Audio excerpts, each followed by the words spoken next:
Caso Araceli. Olá, eu sou a Tabata Chayenne e hoje, no Desvendando Casos, irei falar sobre o caso Araceli, que ocorreu no ano de 1973, no Espírito Santo, e é um mistério em todo o país até hoje. Araceli Cabreira Crespo desapareceu no dia 18 de maio de 1973. Com seus 8 anos, a garota foi raptada, drogada, estuprada, morta e carbonizada. O crime até hoje não tem solução. O corpo da criança foi encontrado desfigurado e em estado de decomposição em uma mata em Vitória, Espírito Santo. No dia 18 de maio de 1973, seria um dia normal para Araceli, que estava a caminho à sua escola. Porém, nesse dia, a sua mãe havia lhe pedido que saísse mais cedo para poder pegar o ônibus. Assim como havia combinado com a sua mãe, Araceli havia saído mais cedo da escola no dia 18 de maio. Porém, um adolescente que estava em um bar nesse mesmo dia relatou que a menina estava brincando com um gato e acabou não indo para o coletivo de ônibus. Este foi o último relato a respeito da garota.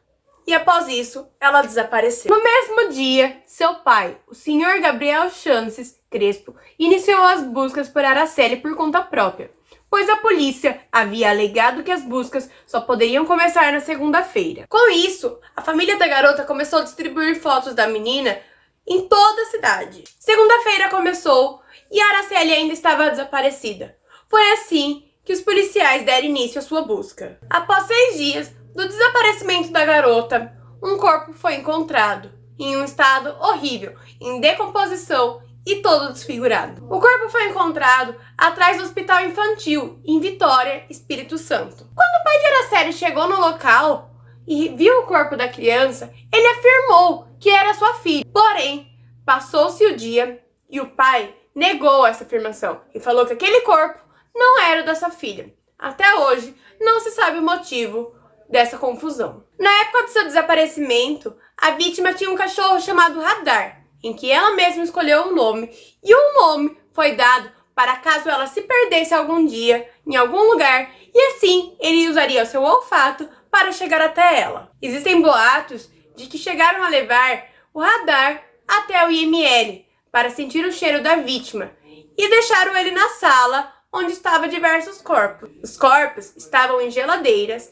e ele foi certinho até a geladeira que estava o corpo de Araceli. Meses se passaram e, através de exames, constatou-se que o corpo da vítima desfigurada era realmente de Araceli Cabreira Crespo. O corpo de Araceli foi encontrado por um garoto de 15 anos que estava andando em uma trilha. Não se sabe se ele estava indo caçar passarinhos ou se ele estava indo à padaria. Tem as duas informações nas pesquisas que eu realizei.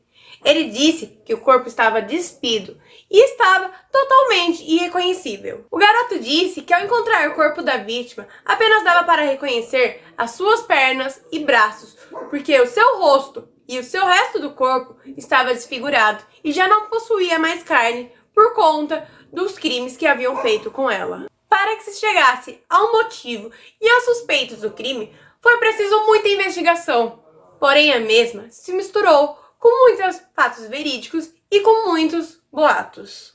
Hoje, as testemunhas que estão vivas não tocam mais no assunto. Não se sabe se é por medo ou por respeito, ou porque simplesmente querem esquecer tudo o que aconteceu. A justiça acabou chegando em 3 suspeitos durante toda a investigação, ambos de grandes famílias e super influentes na cidade em que moravam. O nome deles: Dante de Barros Michelini, conhecido como Dantinho, que na época tinha 23 anos.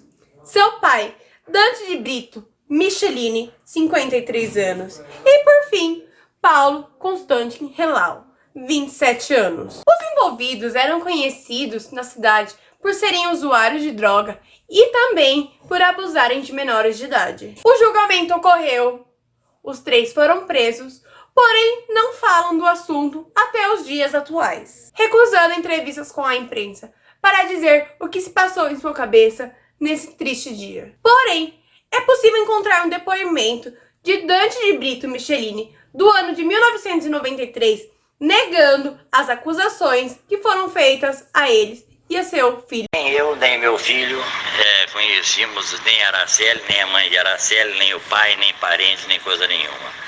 Nós fomos ligados por uma notícia que houve num jornal da cidade, de um foca que, por brincadeira de outros colegas, noticiou uma notícia de que eu estaria sendo ouvido no desaparecimento da menina. As investigações indicam que Araceli foi raptada por Paulo após sair da escola e ir pegar o ônibus. De acordo com depoimentos, Paulo havia pedido para sua amante, Marisley Fernandes Muniz, para que avisasse a garota que o tio Paulinho estava indo pegar na escola, por pedido de sua mãe. Nesse dia, Araceli teria sido levada ao bar franciscano, onde Dantinho era o proprietário, e sido estuprada.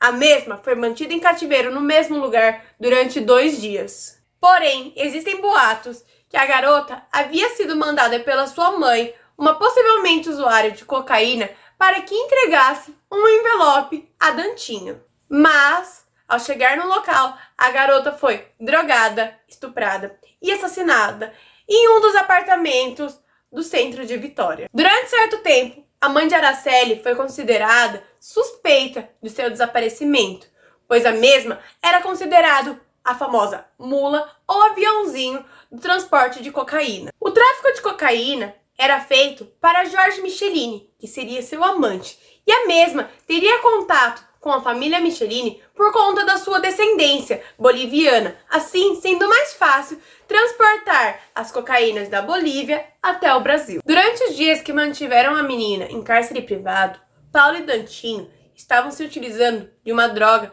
barbitúrica e aplicavam a mesma na garota. Enquanto os mesmos estavam em efeitos da droga, eles acabaram machucando a menina com dentadas nos seios, na barriga e também em suas partes íntimas. Pelo excesso de droga em seu corpo, a menina acabou entrando em coma.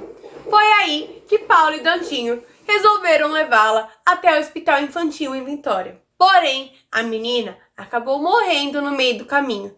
E assim, os dois tiveram que bolar um novo plano. Eles voltaram, refrigeraram o corpo da vítima e depois lhe jogaram um ácido corrosivo no corpo. Voltaram a caminho do hospital infantil e jogaram o corpo da menina atrás da mata do hospital.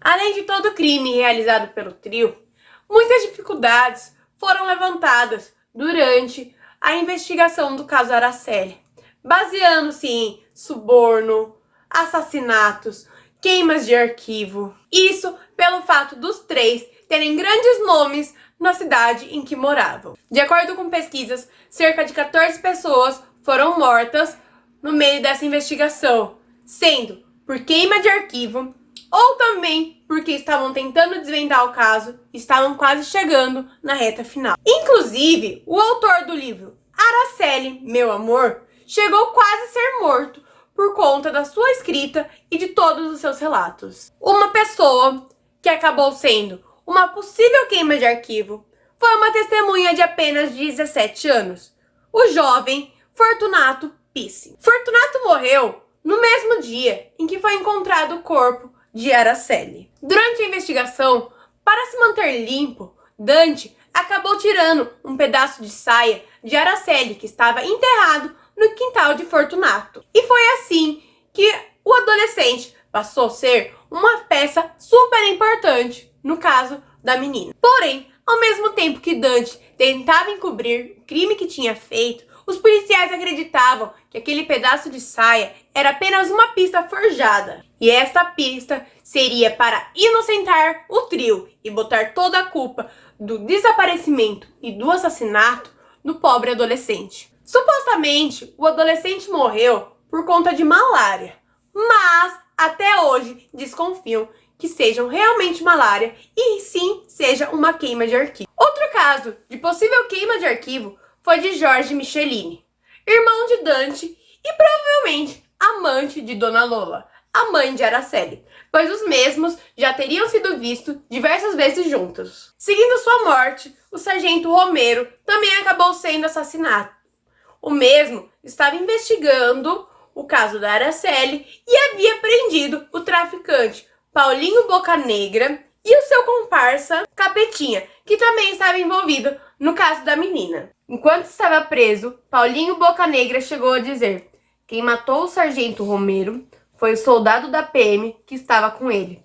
Eu vi quando ele atirou. Porém, Paulinho foi morto com 27 facadas após fazer essa confissão. Esses foram os queima-roupas mais citados da época. Porém, muitas outras pessoas sofreram na mão desses criminosos. Somente após 7 anos da morte de Araceli que o juiz Hilton Cille apresentou a sentença para o trio de criminosos. Paulo e Dantinho iriam pegar uma pena de 18 anos e também pagar 18 mil cruzeiros cada um, enquanto o Dante pai pegou pena de 5 anos. Não satisfeito com o resultado final das penas, o trio pediu que recorresse o caso e as investigações voltaram à tona. Suas sentenças foram anuladas e o processo passou a ser julgado pelo juiz Paulo Copolillo, que estudou durante 5 anos o crime e absolveu os acusados por falta de prova.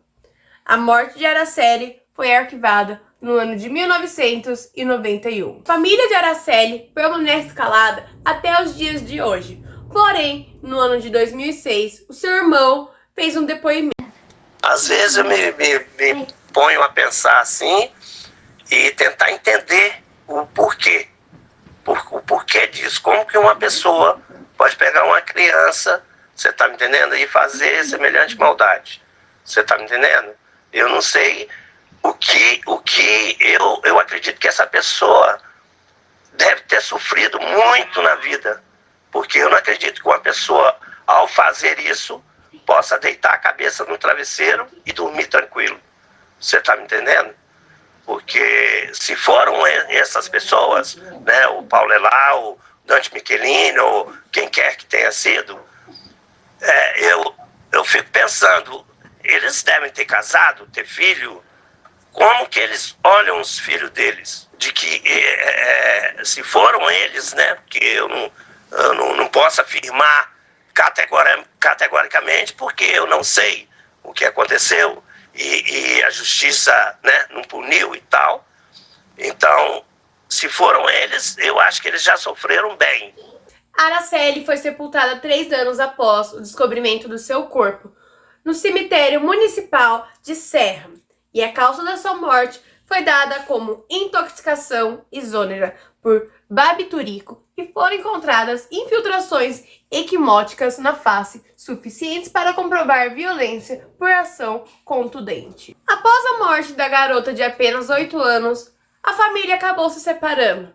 Sua mãe, Dona Lola, e o seu irmão acabaram indo para a Bolívia e o seu pai, Sr. Gabriel, continuou no Brasil. Através de pesquisas é possível encontrar que o pai de Araceli morreu, mas não se sabe dizer se foi no ano de 2001 ou no ano de 2004. E Dona Lola continua viva até os dias atuais, porém com diversos problemas de saúde. Em homenagem à sua morte, a rua em que Araceli morava acabou trocando de nome e se chamando Rua Araceli Cabreira Crespo. A casa continua permanecendo ao seu irmão mais velho, porém com algumas modificações. Por conta do seu triste fim, o dia 18 de maio é considerado o Dia Nacional do Combate ao Abuso e à Exploração Sexual de Crianças e Adolescentes, desde o ano de 2000. Foram cerca de 7.000 páginas escritas sobre o caso de Araceli. 300 testemunhas foram escutadas e cerca de 14 pessoas que acabaram sendo executadas para queimar seus arquivos. Até hoje, não se sabe quem cometeu os crimes realmente. Seria o trio Dante pai, Dante filho e Paulinho? Na sua opinião, quem matou Araceli? E por que fizeram isso com a pobre criança? Sua mãe, Dona Lola, seria cúmplice desse caso? Ou apenas isso seria um boato? Será que ela realmente ajudava no tráfico e através de uma de seus transportes de cocaína colocou a vida de sua filha em risco? Não esqueçam de comentar, dar a sua opinião, se inscrever aqui no canal e também deixar o seu like. Até o próximo vídeo, deixe sua sugestão e nos vemos na quinta-feira.